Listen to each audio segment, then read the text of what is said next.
మా పొలం దగ్గర చెక్ డ్యామ్ వేసిండ్రు రాసాల కల గుర్తుపండప్ప మా పొలం కడ ముందరికి దవ్వ ఏమంటే వేయలేదు.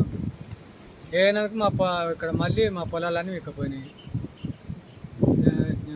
కాంగ్రెస్ ప్రభుత్వం వచ్చినాక 2 నెలలు కూడా కాలేదు వేసి చెక్ డ్యామ్ వేసి. దానివల్లనే దాన్ని ఏం చేస్తారో న్యాయం చేయాలి.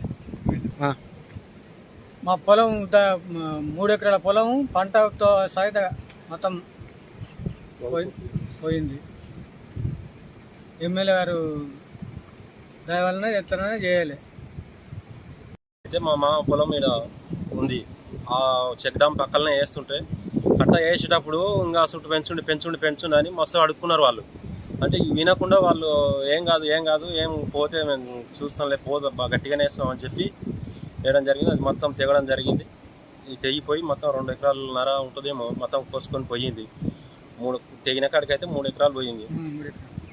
ఈ ట్రాన్స్ఫారాలు, స్తంభాలు, మోటార్లు అన్నీ పోయినాయి దాంట్లోనే. వాళ్ళు కాంట్రాక్టర్లు నిర్లక్ష్యం వలన కాంగ్రెస్ ప్రభుత్వంలో మొన్న పని పూర్తయి కూడా 2 నెలలు అవుతుంది అంతే. ఇది నార్మల్ పోసేటప్పుడే కట్ట వేస్తుండ్రు వాళ్ళు. సగం వేసిండ్రు, వెళ్ళిపోయిండ్రు. ఇప్పుడు ఇంకా ఏం చేస్తారో ఏం కథనో తెలియదు. మరి ఈ కాంగ్రెస్ ప్రభుత్వంలో మొన్ననే వేసిండ్రు, ఈ తెగడం జరిగింది, పోయినాయి. ఈ కాండక్టు ఈ అడ్డాకుల దశరథ రెడ్డి అంట. అయితే స్తంభాలు, ట్రాన్స్ఫారాలు, మోటార్లు అన్నీ పోయినాయి.